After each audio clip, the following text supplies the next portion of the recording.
Selamat pagi teman-teman, kami mahasiswa semester 5, jurusan Administrasi Bisnis FISIP Undana Kupang. Untuk memenuhi tugas mata kuliah kami yaitu Strategi Bisnis di bawah asuhan Ibu Yoseba Kulunggumang, kami dari kelompok 1 akan mempresentasikan hasil diskusi kami dengan materi Strategi dalam Bisnis Manajemen Strategi. Sebelum itu, saya akan memperkenalkan diri bersama anggota-anggota saya. Yang pertama, saya sendiri, Feni Amatan. Saya Nike Novita Suti. Saya Angelina Amabi. Dan saya Yohanes Silvanus Bebur.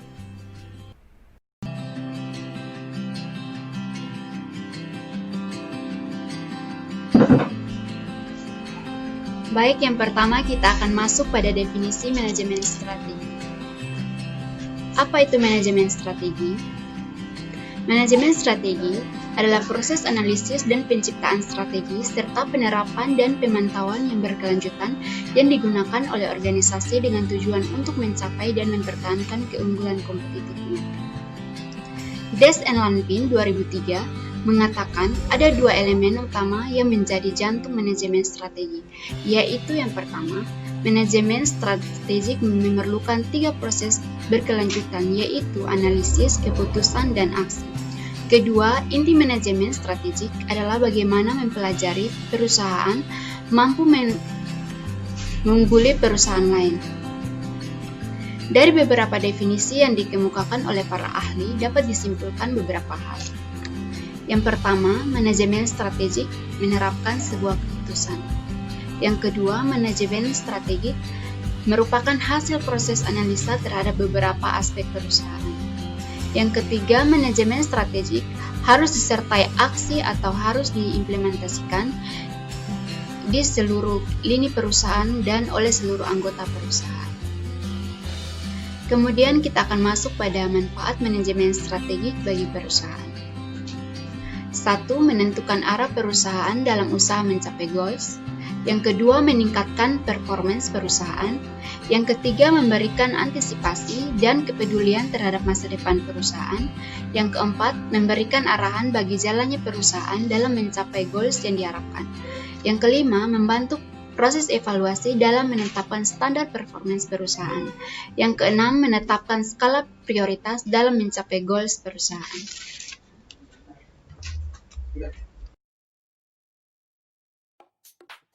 Yang berikut proses manajemen strategi. Dalam proses manajemen strategi terdapat 5 elemen dasar proses manajemen strategi, yaitu yang pertama ada menetapkan visi, misi, dan tujuan organisasi. Yang kedua, pengamatan lingkungan. Yang ketiga, perumusan dan pemilihan strategi. Yang keempat, implementasi strategi. Dan yang terakhir, evaluasi dan pengendalian.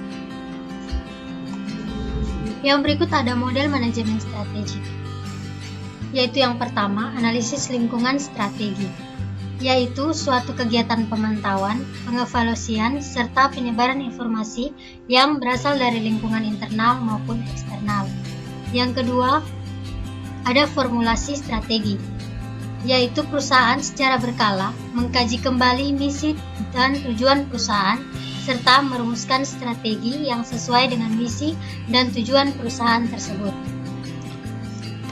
Yang berikut ada implementasi strategi, yaitu tujuan dan strategi perusahaan yang telah dibuat akan dapat diimplementasikan dengan baik apabila tujuan dan strategi tersebut dituangkan dalam rangkaian kegiatan. Keunggulan kompetitif, yaitu suatu perusahaan dikatakan memiliki keunggulan kompetitif ketika perusahaan tersebut mempunyai sesuatu yang tidak dimiliki pesaing, melakukan sesuatu yang lebih baik dari perusahaan lain, atau mampu melakukan sesuatu yang tidak mampu dilakukan oleh perusahaan lain. Berikut macam-macam keunggulan kompetitif perusahaan. Yang pertama, superiority in price, yaitu keunggulan kompetitif karena harga. Harga di sini tidak selalu harus lebih murah, boleh lebih tinggi, tetapi pelanggan harus merasakan nilai tambah yang lebih besar dibandingkan harganya. Yang kedua, superiority quality and design, yaitu keunggulan kompetitif karena kualitas dan desain yang lebih baik dibandingkan dengan pesaing. Yang ketiga, superiority in customer responsiveness, yaitu keunggulan kompetitif karena perusahaan mampu merespon need and wants customer.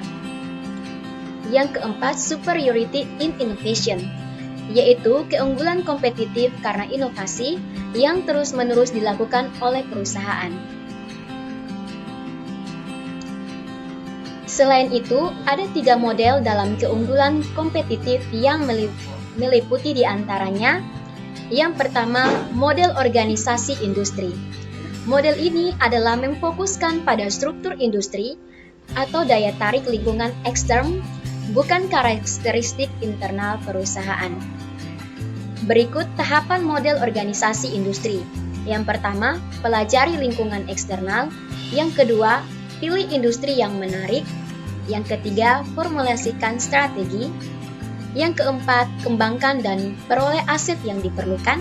Yang kelima, implementasi strategi. Yang keenam, gunakan kekuatan perusahaan untuk mengimplementasikan strategi. Dan yang ketujuh, berusaha mencapai kinerja di atas rata-rata industri.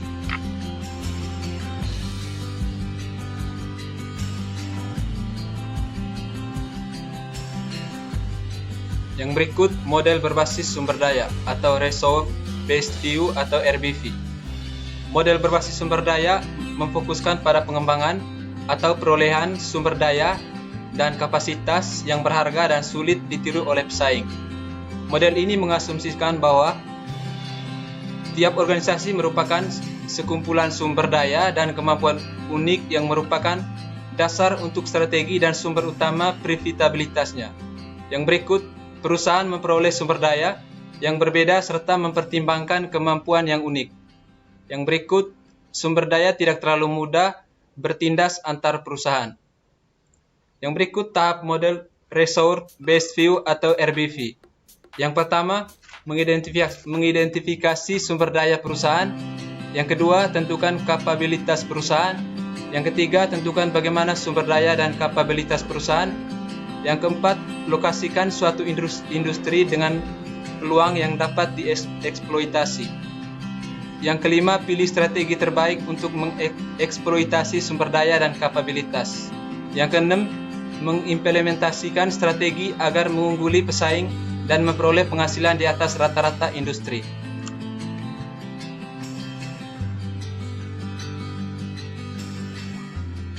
Yang berikut model gerilya. Model ini lebih menekankan bahwa para pembuat keputusan strategi memahami bahwa lingkungan eksternal begitu kacau dengan perubahan yang begitu cepat dan radikal sehingga dapat mengganggu keunggulan kompetitif yang tercipta. Sehingga model ini juga mengajak pembuat keputusan untuk berpikir beberapa lama keunggulan kompetitif yang dimiliki perusahaan, dan untuk mempertahankan keunggulan kompetitifnya, perusahaan harus bisa memprediksi perubahan-perubahan yang terjadi. Sekian dari hasil presentasi kelompok kami. Kami dari kelompok 1 mengucapkan Terima kasih.